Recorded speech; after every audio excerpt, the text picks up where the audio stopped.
Hello, I'm Judith Panero, Executive Director for AAMC and AAMC Foundation. It is a pleasure to welcome you to today's virtual discussion.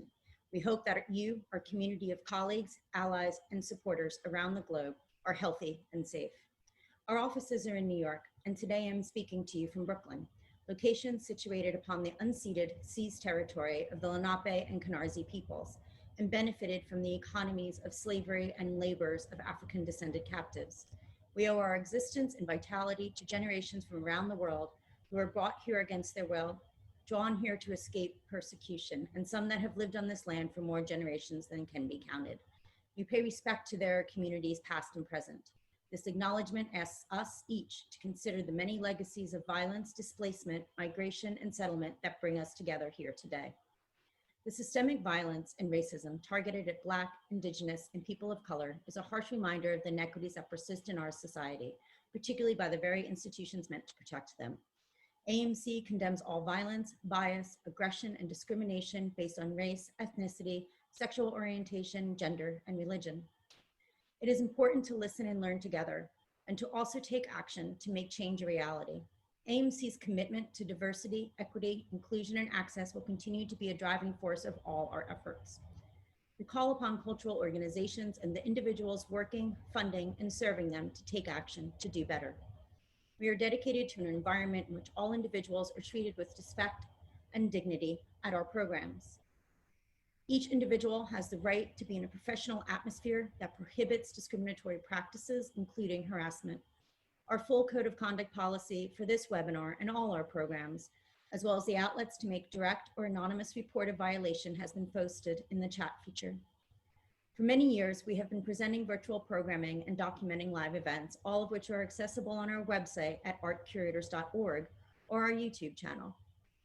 We hope they provide actionable advice, value, and connectivity. You can also stay up to date on our programming by registering for our communications. We are grateful to all our attendees for making space in their schedule to join us.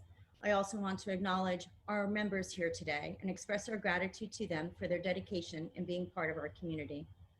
We give thanks to our speakers for sharing their experiences and knowledge in today's candid and open forum.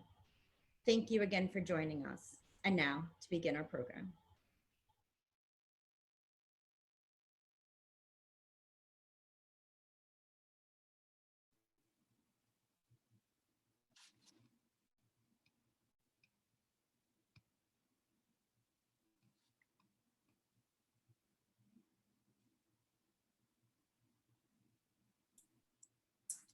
Hi, good afternoon, everyone, and thank you all for joining us for the third in this series of webinars in hiring and finding new positions. Today, we're going to talk a little bit about the post-interview process, following up, negotiation, and things of that nature.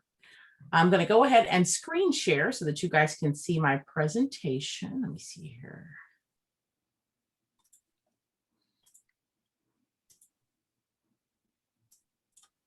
And let's make that full screen. Okay, perfect. All right, Jane, can you see that okay? Clear on your end? Thank you. Perfect. Excellent. Thank you. Okay, so we're so pleased to be with you all today. Our quick kind of agenda for our time together is we're going to introduce ourselves a little bit, talk through kind of 4 big buckets of topics, and leave a lot of time at the end for question and answer. We understand that for many of you, you've gone through a couple of the other sessions and you may have some questions that relate to this topic or even reflect back on those earlier topics. And so our intention is to make sure we leave a good bit of time, the bulk of our time, quite frankly, for Q&A. As a reminder, I'll tell you now that your Q&A button is at the bottom of your screen if you're on a desktop situation. So go ahead and think about getting your questions ready as soon as you can. Let's see here. First, I wanted to just tell you all briefly a little bit about Arts Consulting Group, and then Jane and I will do our introductions. Arts Consulting Group is a firm based in the US and Canada. We're a full service management consulting firm, and one of the things that we do includes the areas of leadership transition, which is both interim management and executive search. And today, of course, we're going to talk to you all about executive search. Our firm is one that focuses on a broad area of factors. So when we talk about search, we bring kind of a unique lens to that work because search is not the only thing that we do. Today, there's two of us with you. Our colleague Maria Munoz Blancos, who is on the slide, was unable to join us, but we're really pleased to be with you today. I'd like to give my colleague Jane Shu a chance to please do her introduction first, and then I'll follow up with mine. Thanks, Wyona. Thank you so much for attending the session, and I welcome you. And I'd like to go through my background in the arts. My commitment has been in engagement, interpretation, education in museums with an approach that for audiences that's accessible, inclusive, and sustainable. In the last 10 years in New York, I've led engagement departments at the New Museum of Contemporary Art, as well as the Rubin Museum of Himalayan Art. And at ACG, I'm part of the executive search team, and I work with a wide scope of arts clients and museums of all sizes, working with museums focused on art, but also history, culture, and regional museums. And we're really looking forward to talking about the post-interview process. And as we're going through our presentation, feel free to raise any questions, as we like this to be conversation and dialogue as well. Wyona? Thanks, Jane. I appreciate that. So again, everyone, my name is Wyona Lynch McWhite. I'm a senior vice president with the firm. I'm based out of our Boston office, and my background, just like Jane, is as someone who's been deeply embedded in museum work. I got my undergraduate and my graduate degrees both in photography and fell in love with the work of museums when I was a grad student in Chicago. And my second museum job was the Art Institute of Chicago, which of course transformed my life. And much to my mother's dismay, I devoted myself to the transformative work that can happen within art museums. And so that path took me through about 22, 23 years of being a director, but also in that role, a curator, and working with an amazing curatorial team at many different institutions. And so in my role at the firm, I lead our leadership transitions area, which, as I said before, is both interim management and executive search. And I'm really happy to be with you all and can talk about any of that as we go through this process or do the Q&A in a little bit. So thank you all for that. As we move through the process here, we first wanted to kind of talk a little bit about some of the post-interview steps that you might want to take as you're thinking about handling thank yous and what that looks like when you're coming out of the interview process. We first and foremost want to talk about, is it the final step in the process or is it an interim step? Jane, I'll let you go ahead and share some highlights on this area, and we'll just go back and forth conversationally as we move through. So, we have been working a lot virtually in this past over a year at ACG. We've been interviewing so much virtually, and even to the final stages of all their searches. And there's always the question I hear from a lot of candidates, what do I do about the thank you? Right. So if you're working with a recruitment firm, think of us as your conduit, as your first point of action. Although you had an opportunity to, you see the emails with everyone on, let's say, group interview of their search committee, forward that thank you email to your recruiter, person you're working with most closely, and then they will be able to pass on that message. And then the question of, well, do I write thank you notes? Which steps, should I write the thank you? Is it by email? Is it by paper? Practically speaking, a lot of offices are still not open. So the chances of snail mail getting to that person on time may not be as great as the email. So in a way, it's simpler to write that email. And what would you say, Wyona, in terms of the content for that email? Well, we get a variety for sure. Yep. Candidate. We definitely do, which is why our third note here is to understand if you're trying to do a thank you versus offering a closing statement. And what we mean is that if we're expressing gratitude for the visit and thanking people for their hospitality and the experience, that's a thank you note. It's fairly short and sweet. It can be sent an email, as Jane has said. There's no problem with it being done that way, although we do understand for many candidates, you have been trained and it's ingrained that you believe that you really should send a handwritten note. That hasn't really been the case, although we do want to acknowledge that there are some cultural differences in terms of approach of how we handle a thank you. We want to honor your cultural experience and your lived experience, but we're just saying practically as in 2021, it's totally fine for it to email and to be broadly general. If you have a very long thank you letter, what it turns into is a closing statement where people will attempt to try to kind of address issues from the process. in a way that may not be appropriate. So you have to understand the difference. If you are asked to submit a thank you, and this does happen for some clients where they are looking for these and they want to receive them, I would just say be very mindful of length and that this is not meant to be too long. I see a question here that says, is an electronic email fine for the first interview, handwritten one after the second? So an email thank you is always fine at each step in the process. But as we said before in Jane's comments, remember, you're basically sending your thank you to the firm, not directly to the individual that you met with on the staff side, if you will. So Jane, back over to you. Is there anything else we want to? And just to note, as you know, you may be interviewing in many places beyond what you've imagined now that the world is opening up remotely. In some cultures, there's different attitudes about thank you notes. I know in the UK, they're not necessarily expected and they seem a little too forward. So you might want to check in about that. But generally in the US, I would say anywhere from half an hour to 48 hours after the interview would be appropriate for acknowledgement of the time for the interview. I will say, as a firm, we are committed to making sure every candidate is treated in an equitable fashion. And that means that if you send along a thank you note, right, we're going to pass that on to the committee if they're open to receiving them. Some committees do not want to receive them. So the notes go to us and we let them know that people have sent them, but they're not always interested in having them. And that's no right or wrong. I just want to say when someone engages a firm, they're asking us to be the intermediary and their partner in the process. So there's no right or wrong there. But your search firm is always your first contact. We will tell you very honestly if a thank you would be appropriate or if there's any reason where it would not be. And we just want to remind everyone to make sure that you don't try to go around the firm and send a note in to the staff or to the board members. This is also true for LinkedIn connections. We're all very savvy with our internet sleuthing today. And so people will sometimes go ahead and try to circumvent that process. We believe that our role is to also serve as a protection. So you do not want to have something going out around the firm that could then be used as an issue. So I would say, just remember that you're copying us for protection. If we say they'd love to have a message from you, and by the way, here's the address for the search chair or for the director of the institution, and you send the thank you, my recommendation is always to include the firm for your protection. When you're doing in-person interviews, you will meet a range of people from across the organization and across the community. And that broader scope of what is often your finalist interview, it is not expected that you would try to do a thank you with every person within that group. But I do want to share that because we have had some folks ask me, can I get the names of all the people that I've met at this particular event or this gathering? And that's really sometimes just not practical. Jane, anything else here on the thank yous before we go to the next one?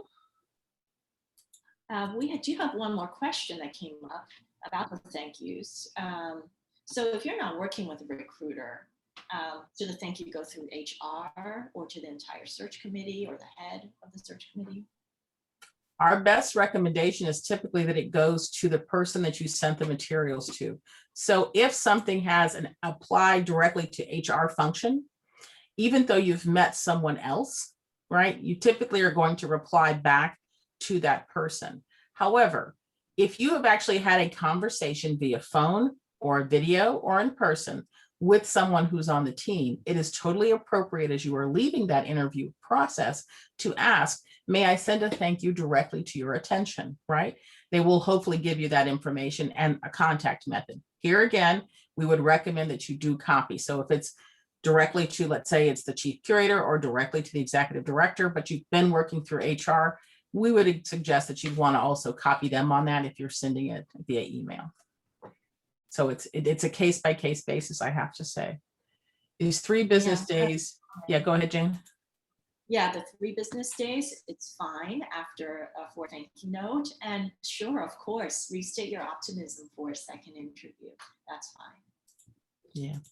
And what I would say is we have learned, as Jane shared, there's a cultural difference in terms of expectations around the thank you letter, right? And so it's really important that you close the interview really well and express gratitude and your desire to continue forward in that moment. And then how you handle the thank you will be a little bit different depending upon the role you're seeking, who you're interviewing with, where you are in the process, right? Because when you're going through the initial phase of interviews, if you're interviewing with a firm, we are not expecting, although we appreciate, but we are not necessarily expecting you to send a thank you note. We understand that's a little bit different when you transition to talk to members of the actual organization. Let's skip on to the next section. Jane, I'll let you go ahead and start here as we talk about these two. Yeah, so the reference, right? Looking for references and what we receive from candidates. Oh, I receive anywhere from a list of 3 to a list of 20. And what makes that a good reference is no matter how large or small your list is, making sure then that you are providing references who have worked with you in different capacities. Someone who you've supervised directly, someone who was your direct supervisor, a colleague in the field, an arts leader, somebody who was a board member or served with you on the board. Okay, so a variety is really helpful for people to get an idea of who you are, but also, making sure that it's a fine line, Mayana, I would think, with that reference with the big name, right? And sometimes all the big names and they're talking about themselves, not so much about the candidates, but then somebody who knows you really well, who works with you day to day, who may not be somebody, let's say the search committee would know by name. So it's finding that line. And we also ask for off-list reference checks. That's something you might hear from a recruiter or the HR. So, we understand that the search process takes a long time, a few months. And a preliminary reference list could be, who do you know? Who would you have as your references?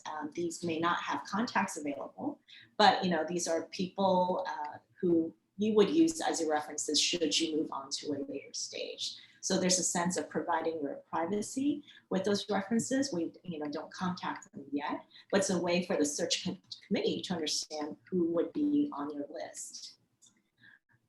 There's also the understanding your social media and web presence. That's a form of reference in a way. Just making sure that, everything you have online, I don't want to list all the different types of platforms, but checking your privacy settings, just anything in the public sphere, Googling yourself from a different computer, just to make sure with different settings, you never know. And also if something could be misread. Many of you are in the public eye, arts leaders, and if there's an article about you that could be interpreted differently, you might want to just be aware of that for yourself as the HR department or the recruiting firm would be reviewing that material, as well as your background checks. The last point, and it's something we run into a lot as I spoke to the long search process, is the privacy and confidentiality. Especially now, many of you have led organizations through COVID, the pandemic, in a public place where you don't necessarily want the people you work with or your audience to know that you're looking for a position, you're thinking of leaving, and keeping that confidentiality is absolutely very important on both sides as you are, putting your materials out there and meeting many different people from the organization you wish to work for. So you all have, if you've seen some of the other presentations, you've probably been told, and this is true, that you're likely providing references before you go through the interview process, but it does vary on a case-by-case basis. What Jane said here is really our best advice. Really think about who is your reference listing. If you provide a list of 5 to 7, which is not a bad number, really no more than 2 of those folks or 3 should be your peers. These should be people who can really talk about your work. And so as Jane has shared, those whose work you've supervised, those who have supervised you, really important to think about who makes a good reference. Once you are now the finalist for a position, that off-list referencing is really important. Every firm does it a little bit different, and every committee does it a little bit different. But what I wanted to flag for you all is often when you're now a finalist, if you've worked someplace where any member of the committee has a relationship, they may try to do an off-list reference check on you, right? That's a natural part of the process. It really is. And I think everyone should be prepared for that.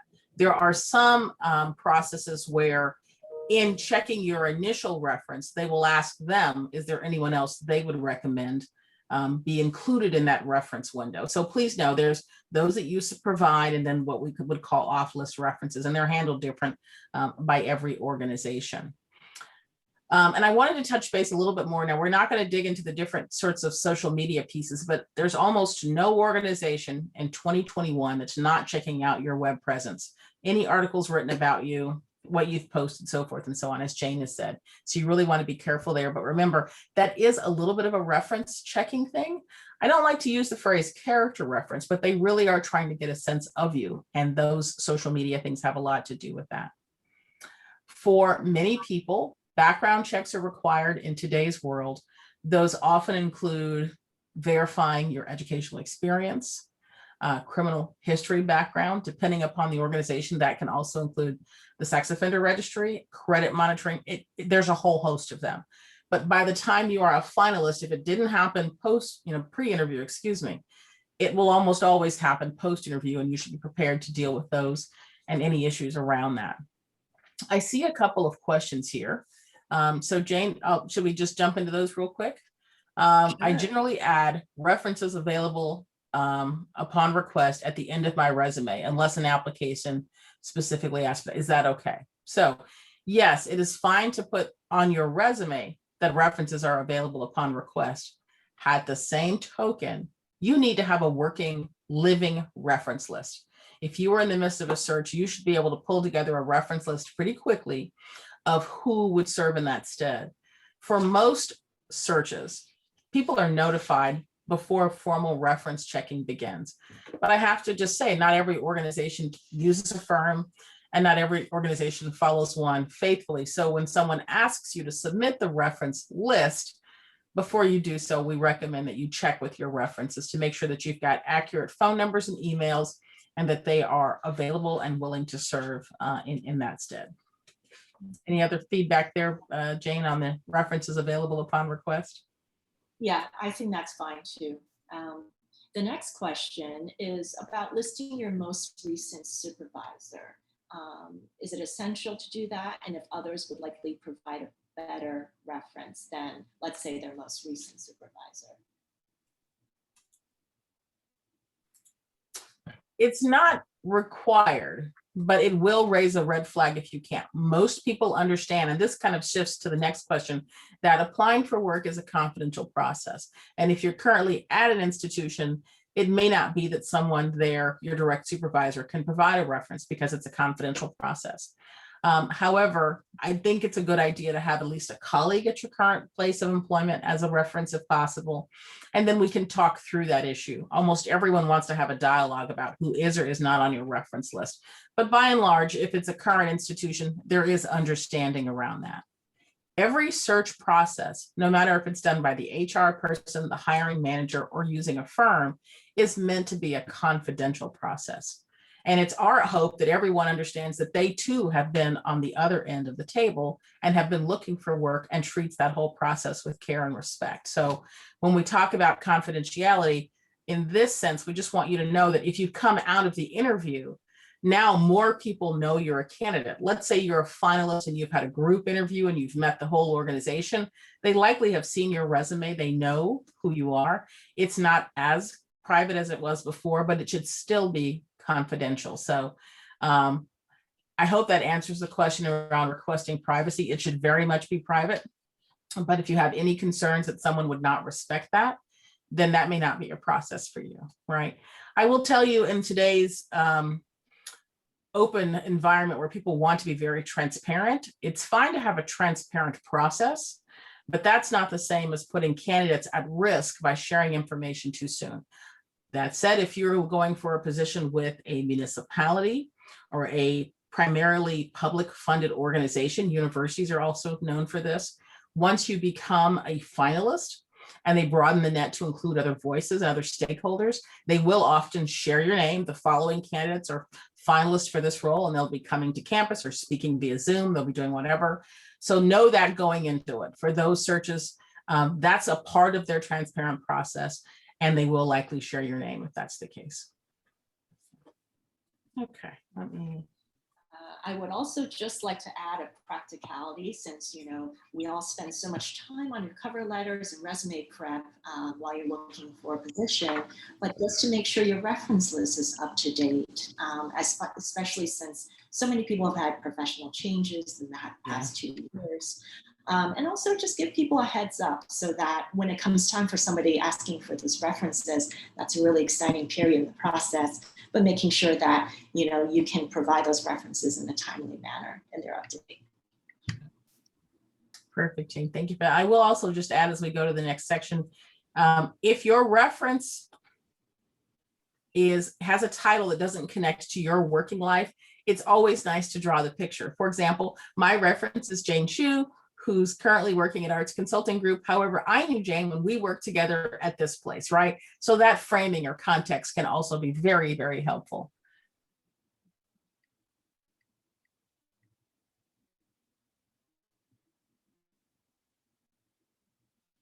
Okay, so I'm re-answering the question in the chat here again.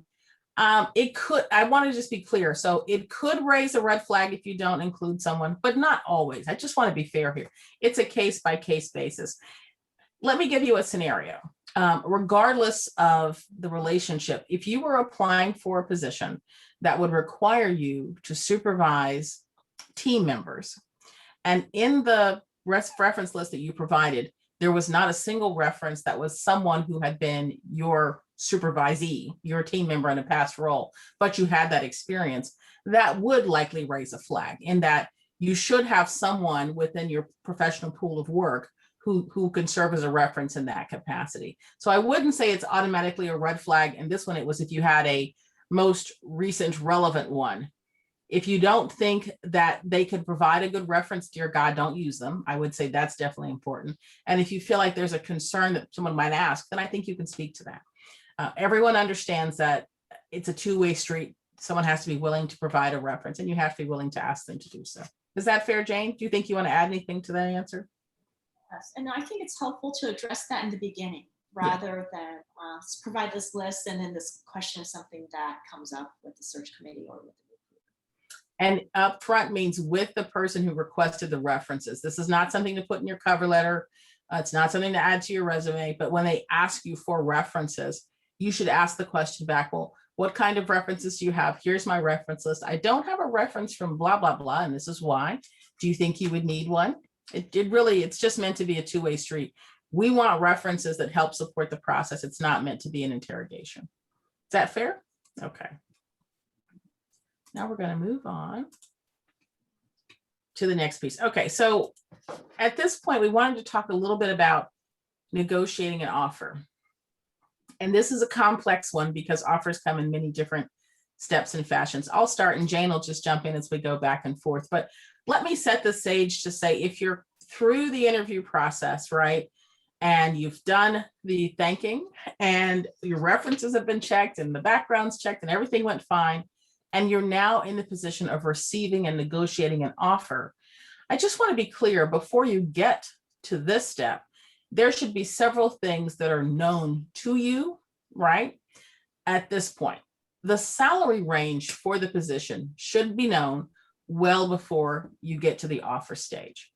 Best practices and transparency in our current structure is that many people will post the range when they post the positions. Not everyone does, but many do. And if they haven't posted it during the interview process, you should have had some discussion on where the range is so that you kind of know what to be expecting. We also counsel people, if I go back a little bit in the step, that you would have done your own research, both on the field and the institution, to try to get a sense of that as well. You should have some sense before the offer arrives when this institution expects this person to start, right? So that should have been a dialogue that you've had throughout the process. So you have in mind, well, it's late May. I know they want this position to hopefully start before the fall.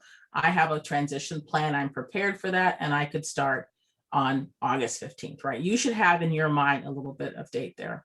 And you should also have your personal range. And by that, I mean your range for salary. You know what the hiring range is. What, let's say it's $75,000 to $100,000, $25,000 range. You know, as a person, you are unwilling to take the job for less than 85,000. So 85 to 100 is your range. You'd prefer the 100. You'd be fine with 85. You need to have your personal range in mind so that you're ready when you receive the offer. The offer is likely to come as a verbal first, where someone's going to offer it to you and you can have a dialogue. Remember, when you are negotiating an offer with a search firm, as a firm, we're a neutral party who wants to help understand what your concerns are and those of the organization. We're truly an ombudsman. And for most of us, we have no key skin in the game as it relates to salary. The caveat here is I say for most of us. There are some firms whose pay for doing the search is based on what you as the candidate ultimately make. So the more you make, the more they get paid. However, for other firms, they're two completely independent processes. And so your salary negotiation has no bearing on their compensation. Just want to put that out there because I think it's two different sorts of things to think about. Once you have the verbal offer and you've covered the basis of what will happen then that point, there's often some negotiation back and forth. If you're working with a firm, we want to help you. So if you knew the range was 75,000 to 100,000 and we call you up and we make an offer of 95,000 and you say to us, I really wanted 110. Our job's going to be to reflect back to you that that was never in the range and just to try to talk to you about that. We, I think, have a more neutral approach. And so we offer caution about going above the range when you are finally offered the job and what that means, right? Because for many institutions, they have no bandwidth to go above and beyond the range. There may be other things they can do, but often the compensation level is the one with the least amount of flexibility. You do want to make sure that you receive a formal written offer. You can commit to something in writing, verbally, and say, that sounds really good. I think I'd like to say yes, but of course you need to see it in writing. With that offer letter, you should also be receiving information about the employee handbook, things about the benefits, et cetera, et cetera. It's either an offer letter or a contract. Most people are at-will employees and the offer letter is more standard. Please note, there's no right or wrong, right? It needs to fit the appropriate culture of the organization, but you should certainly get one or the other. And if the role is requiring you to relocate, there should be some discussion around your relocation timeline, how those expenses are covered. Are they reimbursed? Is it paid flat fee? Do you have the ability to travel in to look for housing? All of those things that go into that. Relocation today is also including a transition of remote work. So maybe you start the role remotely and you have up until a certain time to relocate yourself to that area. One flag here I want to mention is sometimes your offer letter is conditional. So if the organization hasn't finished the reference checking, has not done the background checking, there can be conditions where even though you're given an offer, it's still pending some conditional elements. And sometimes that's also just a vote of the University Board of Trustees or the Board of Directors for the museum or a formal approval of that sort. Jane, any things to add here before we shift up to the questions? I'm good here. And the questions we have are similar in the idea that, can you continue to look for a different position when, let's say, you accept an offer that you weren't really happy with, but before the start date, you find another position or you keep interviewing, or even after you accept an offer, you take the position. Is it okay to keep interviewing for the first few months, especially if it's a kind of a, by a term contract? That's tricky because in many ways, ethically, we would tell you not to take an offer that you're not happy with because they have stopped the search process. And what it means is that you've prevented anyone else in the pool from potentially stepping into the role. If they've hired you and they believe that this is finished, they're counting on that and they've released those other potential candidates. So that's a tricky one. I mean, maybe it's being easier said than done, but our recommendation is really don't take an offer you're not happy with. And if you have taken the offer, we do believe it's in good faith that you try to work through that position. I would say 3 to 6 months seems very fair. If it really is not a good fit, no one is expecting anyone to stay in a role that's just really not a good fit. But Jane, what do you think? 3 to 6 months? I mean, it just seems it's bad form, it's the only word I can use, to take an offer and before you can officially start, you left for another offer. I don't know, Jane, what do you think? I mean, things happen, but not to take an offer with the intention that you're not so happy with it, right? And then we have one more question about timeline. How to manage a timeline of conditional elements if you've accepted the offer, but it hasn't been confirmed? Typically, the conditional elements are pretty clear to you and they're very short. So for example, if it's like, well, this offer is pending the vote of the board, you'll normally have a date for when that happens. Same thing if there's any sort of like the background checking or whatever needs to happen, you normally know when that's going to happen. But you have a signed letter, and with a signed letter, you typically can move forward with anything that you needed to do on your end. I don't think I can name a time where someone's conditional offer did not have all conditions met and was fully executed. And that's if you're working with a firm, their job is to make sure that all of those issues have already been addressed. So anything that could impede you in terms of a legal issue or a structural problem has been addressed. But yeah, let's see here. Okay. Oh, there's another one. I'm so sorry. Another question. Can you offer advice on handling the verbal discussion if there's no firm, and this is directly with the institution? Is it appropriate to ask for time to consider it, to respond, or do you have to go to a verbal right away? Good question. It is always appropriate to ask for time to consider it, and this is true even when you're working with a firm. Our hope is that you already have your framing in mind so that you're knowing pretty clearly when you hear the verbal offer, if that's in your personal range and you're likely to say yes. But it's a decision that you make with the rest of your life circumstance. So it's totally fine to say, I'd like to think about this overnight and get back to you tomorrow. But at the same token, I think it's great when we hear, I am really excited. I just really want to make sure this seems like a good fit and I want to think about it. Or I want to talk to my family, whatever that looks like. And I really would like, some time to get back to you. Our recommendation, and with that said, is do not let your time of consideration go beyond really 48 hours. I think you should be able to get back to someone in 24 to 48 hours. Again, remembering, just like you're a candidate, so too are others. And if there's any reason that you couldn't accept, there are others that certainly deserve the chance to come forth in the process. So my recommendation is not to let it long. Oh, here's the same question. How long is it? But if you were, let's say, recruited or interviewed all remotely, I think after accepting verbally, it's okay to take some time to visit the institution in person, visit the community, especially if you're not familiar with it. But even if you visited this place a few years ago, stepping into the doors and thinking of yourself in a new role, this organization, it is a different feel. So I don't know, how much time would you say you need to do that? Well, that's a good feedback.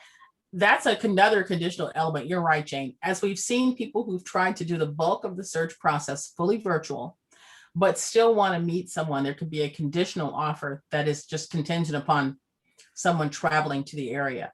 We would tell you to make haste in that effort. So if you have to travel and it's outside of your kind of really close geographic area, you really want to get that all done within 2 weeks, right? Especially if you're involved in other search processes, you just don't want to drag that out.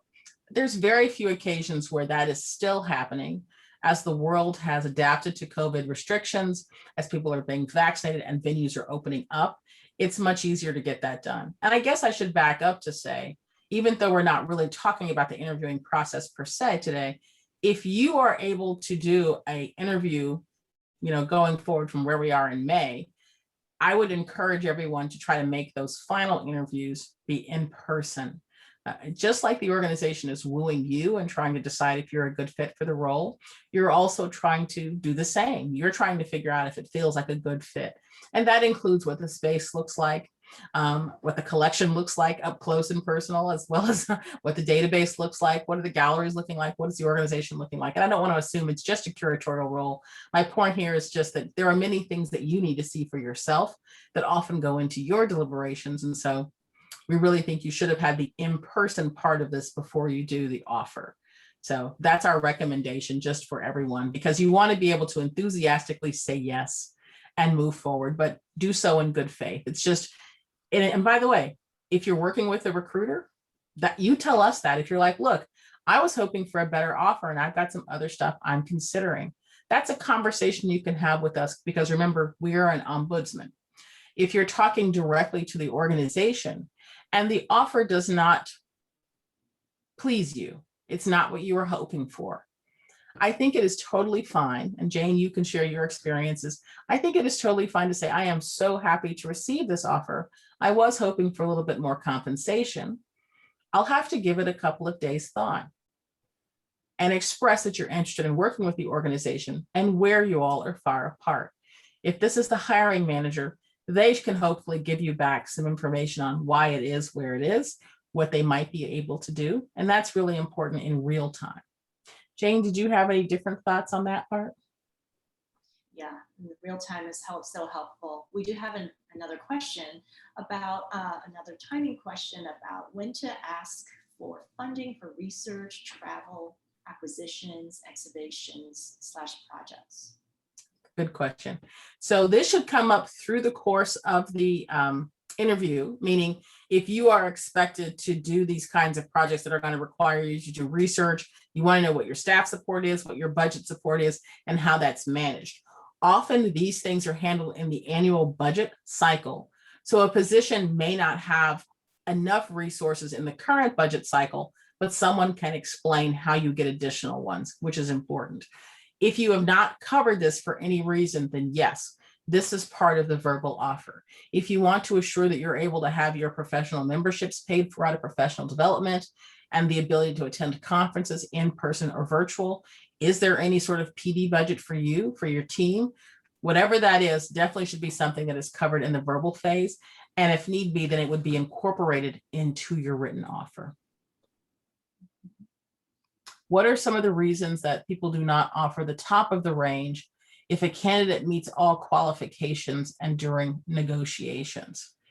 You know, that's an interesting one. Jane, you and I probably would have some different thoughts here, but in some cases, when they set the top of the range, they're thinking about everyone else who's in the organization, and they're considering someone truly exceptional when they're thinking about, it's not just that you meet them, it's that you exceed them.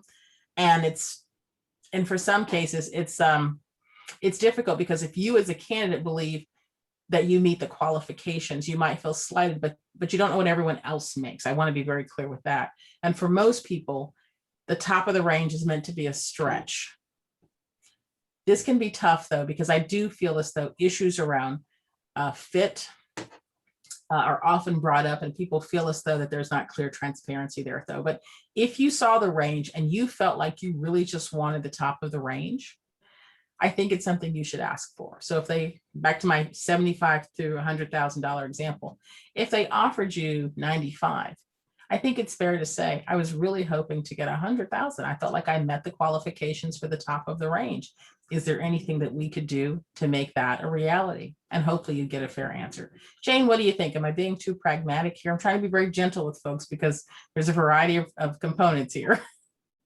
I think where we can be helpful is, we're speaking to the client side, the museums, and how they're thinking about this range. And as we build transparency with showing salary ranges on position announcements, it is often a stretch, as you mentioned, Wyona. And,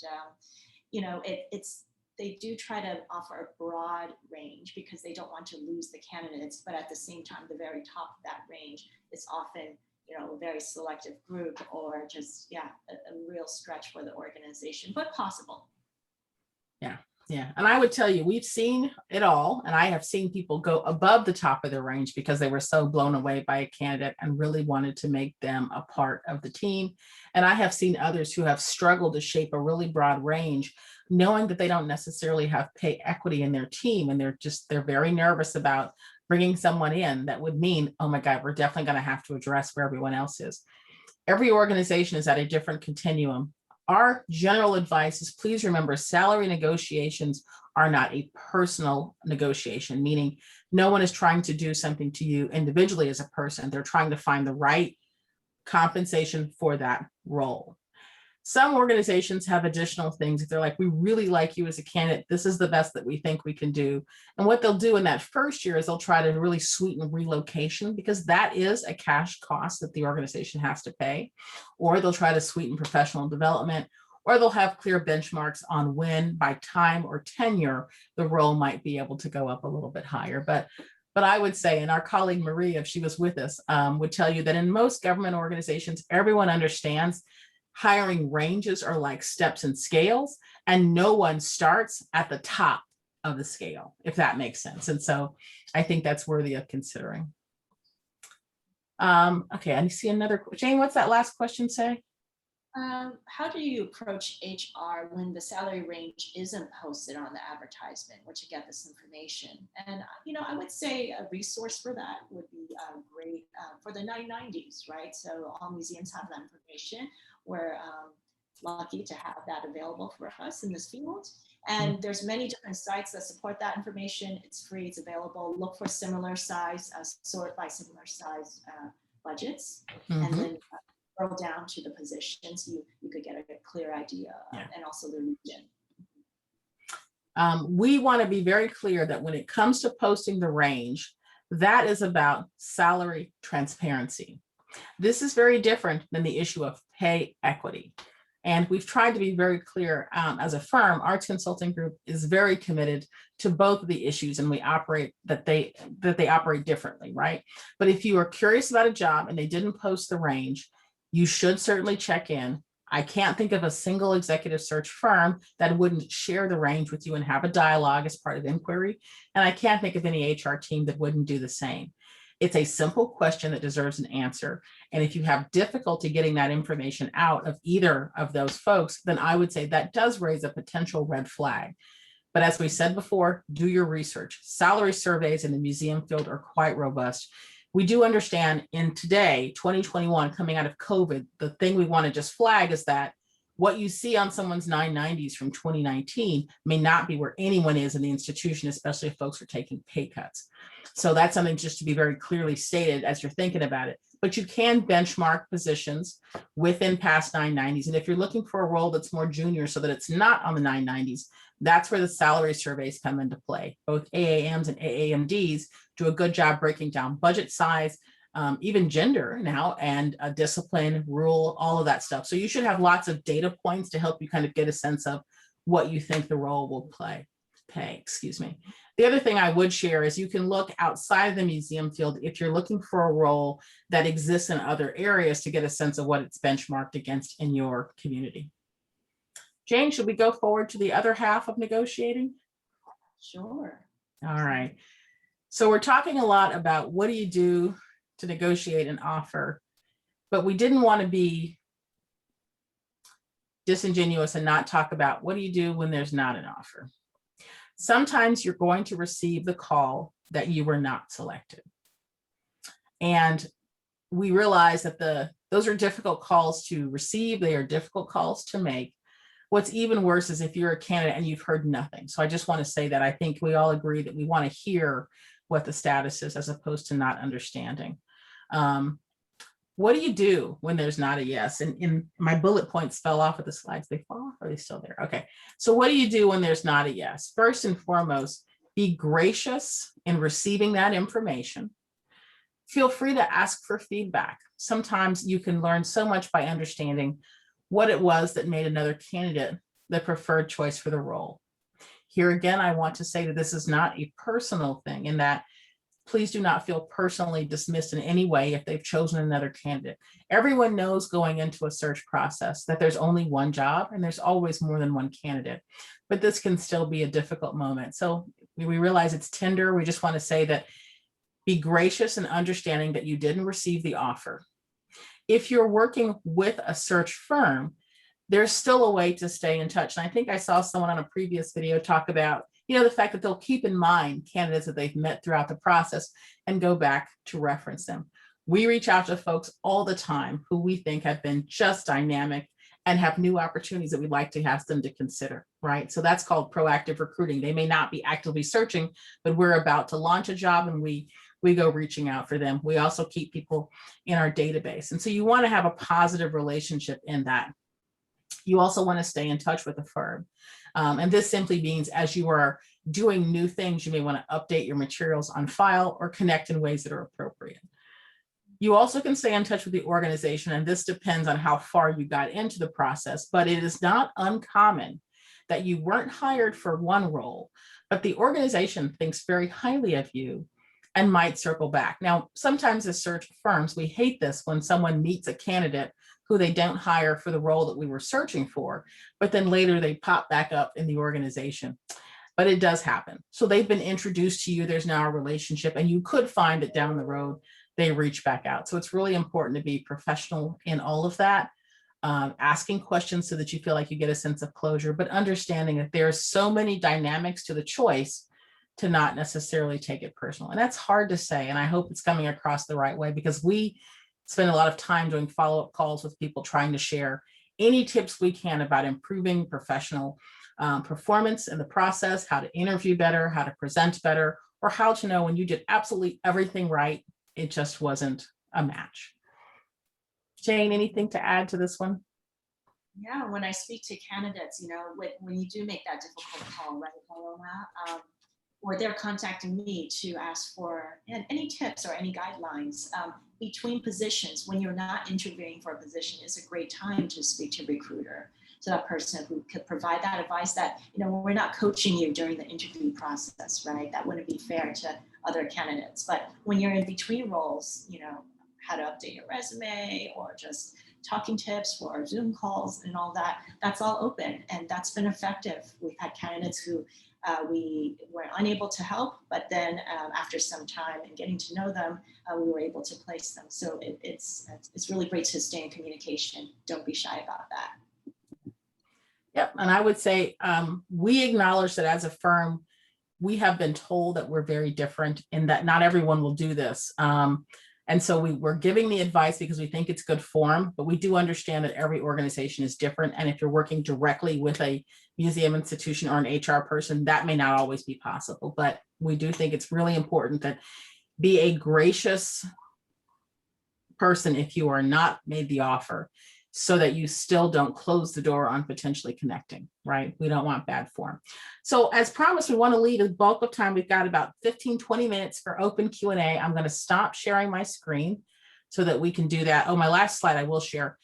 We'll make sure that you all have this. We're sharing our contact information. If you have any questions, we're always happy to be in communication. We're happy to add people to our database. But I would say, for everyone who's searching for a role, the best time to reach out to someone in a recruitment firm is when they're doing a search, right? You want to make an introduction as it relates to that process so that there's a chance to have dialogue. We receive those materials and are happy to talk to folks. Other times, it just really resonates better when we're talking kind of in real time. So that said, I want to leave room for any open Q&A. Did we answer all of your questions? Is there anything that has not been covered? And for this one, since this is the last of the series, I would say we'd be happy to have a discussion if there was something a little bit before the wrap up process, before we got to thank you, that anyone has any questions about. My Q&A box is empty, which gives me a chance to take a sip of water.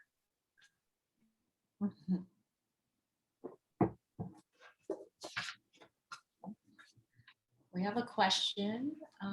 Somebody's looking to change a position in 2 or so years. What are some key professional development activities they could do in this period, given all the options out there? Mm-hmm. Like networking, working with a recruitment firm, working on the CV, all that. Oh, yeah, it's a good one. It depends on what kind of change you're talking about.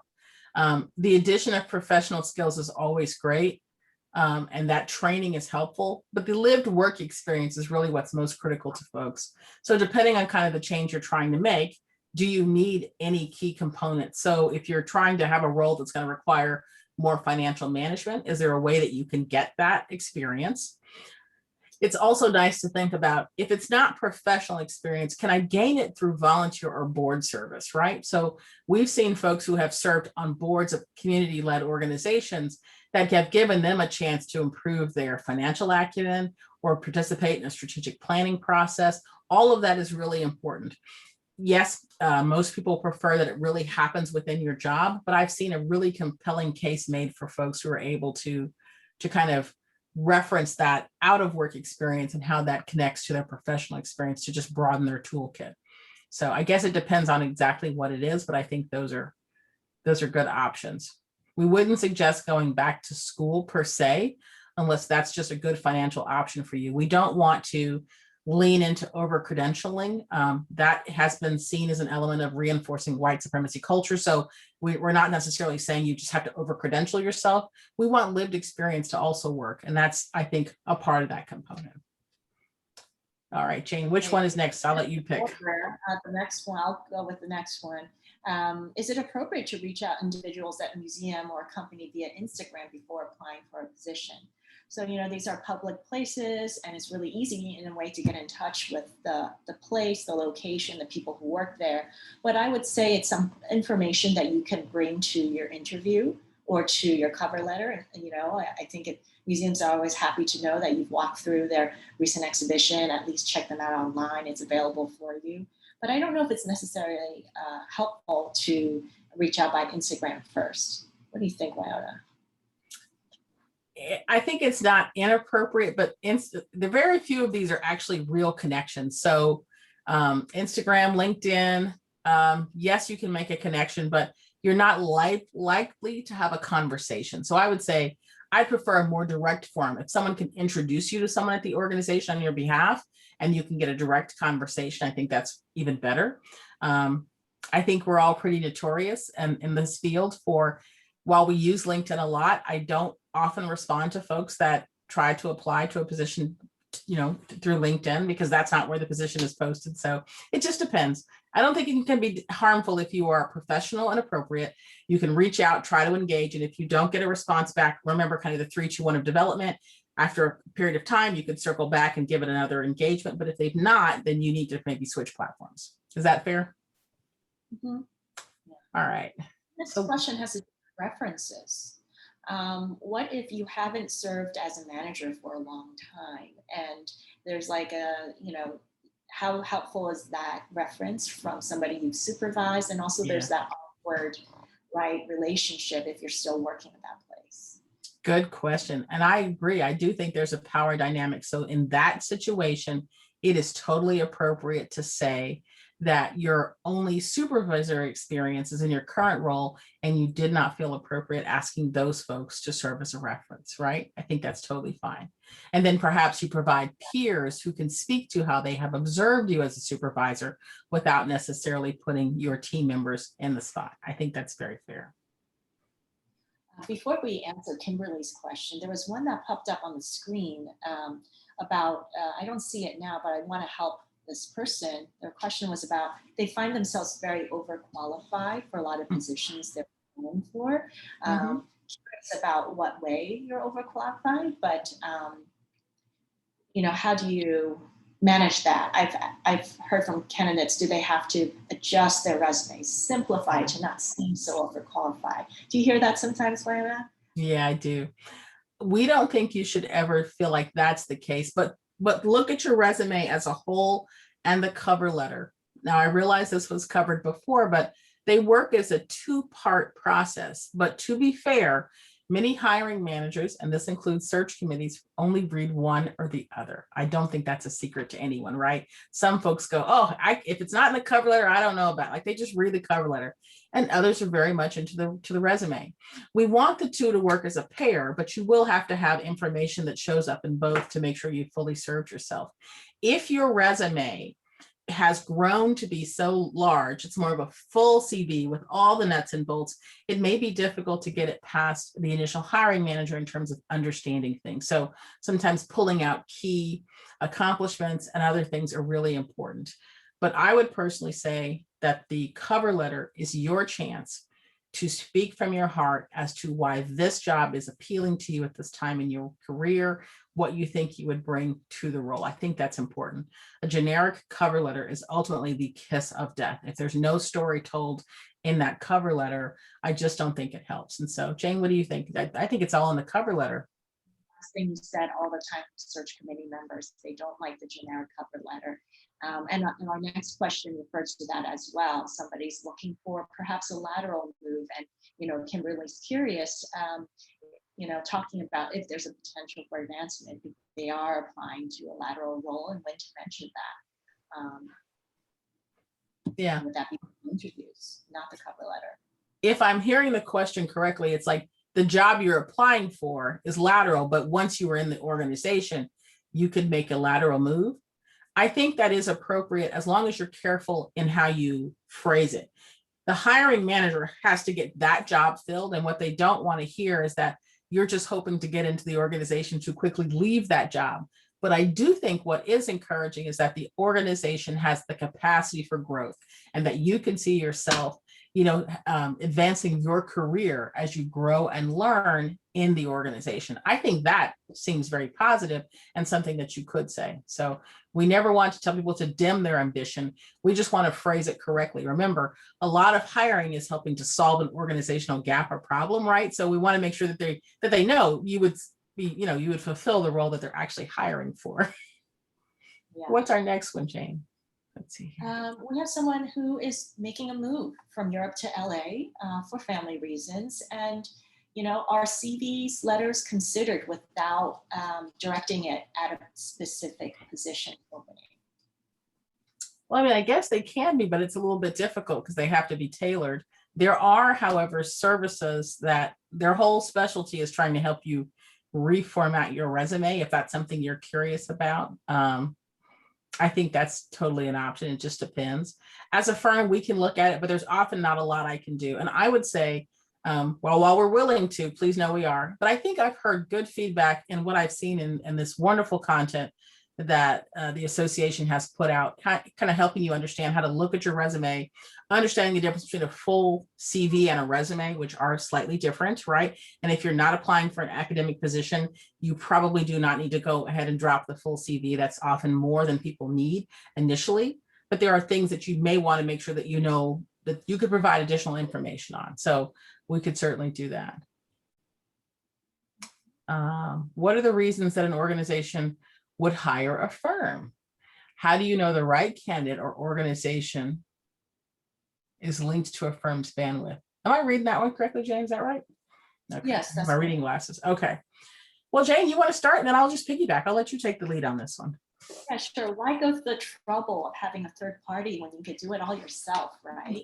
So what recruitment firms offer is to provide the search committee, the museum organization, with a variety of candidates that they may not know from their own network, that they may not even consider, but also the candidates that they are, have identified, taking time with the firm to decide who they like. So I would say, Lana, the broad range of resources a recruitment firm has and the candidates are most helpful, as well as aligning the vision of the search committee and making sure that that vision, stays throughout the process and doesn't change around. Because I think we've all been on these search committees before, and it's difficult to wrangle that singular voice. It can be. I mean, for most organizations, when they decide to hire a firm, they want the capacity of having those additional resources and recruiters working on their behalf. They also want industry knowledge, and so that's important as well. That expertise and that time is really essential, right? And so for members of a search committee, they're doing a certain amount of work over the course of a search period, right? Key meetings and certain things. But that's really a fraction of the total hours that are put into the process when folks are working with a firm. Most firms have multiple rounds of interviews that they're doing, the screening that we've discussed today, the relationships and handholding. And so there's really, we're project consultants, if you will, for this really critical issue. I will also say the thing that I think can be very helpful is a firm can stay with your person to be a support with onboarding and other things. Now, many cultural organizations have smaller HR departments, and they really rely on our expertise to help. So we do things like team building, onboarding, and executive coaching that are an extension of the work that we do. That's no additional cost for the people that hire us. That's really valuable for the HR folks, and we work in partnership with them. So there's a variety of reasons. Most people who are thinking of hiring a firm look at several firms, or they have a past relationship, and there's a kind of a vetting process. So just like they vet the candidates that they'll hire for the role, they vet the firms that they would choose to work with. Even though it is a competitive field, we'd like to say that everyone who works in this world has good intentions for finding the best fit for the candidate and the organization. So I'll leave it that way. And I see one last question. is the fact. Yeah, two more questions. I think Oh, we two have more. enough time for that too. Yeah, go ahead, Jane, read them to me. Okay, so what about negotiating your start date, especially if you have a relocation and also a big life event, such as a child graduating from high school? Congratulations, next year. How do you scaffold that in your contract? Excellent. That's okay. So for that one, remember what I said before you got to the offer, you should have an understanding of someone's start date, what they're anticipating. If you're interviewing for a job in 2021 that you don't think you could actually start until 2022, you need to be clear with that up front and have a dialogue about it. For some organizations, especially as we come out of kind of COVID recovery and hybrid work models, they may be fine with a more remote situation and then moving later, but for others, they will not. And we think it's an appropriate thing to say so up front, right? The reality is a search on average will take someone 6 to 9 months, and that was before COVID, from starting to applying to kind of going through the motions. And if you have started knowing that they want someone on site and that's just not a time frame that you can honor, you should say so. And then if they don't respond in a way that would align with your schedule, you may have to bow out of the process. But that is complicated. We understand that. But I think you got to be very transparent up front, because otherwise you get to the point of offer. They've offered you the job and you're like, that's great, but I really couldn't show up until next year. And now there are hurt feelings in ways that we don't think need to happen at that point in the process. Okay. And the last question is about, when you're looking for a job in an English-speaking country, but you were previously working in a non-English speaking country where your references may not be fully fluent in English. Yeah. How does that work? Right, that's a good point. So I think every firm is different. The firms that we use, for example, for the background check, can be done in multiple language. We're a firm that's based in the US and Canada, and we have translation services for things to work into other languages. So I do think that's an accommodation that folks could make. We should not always assume that everyone is English speaking. And so that, I think, is an accommodation that can easily be made. It's just a conversation. It's just a conversation. So I don't think it's a limiting factor. What would be most important is that the person could speak to the work in ways that needs to be done for referencing. The language barrier, I think, can be worked around. So there's lots of services for that. All right, I think we're almost at the end, and if there are no other questions, I'm going to turn it back over to the team at AAMC, but I think we've got just a couple of minutes. If there's a squeaker question that someone wanted to share, we could still cover that. It's tough because you have to kind of listen and type at the same time as you guys are all back there on the screen.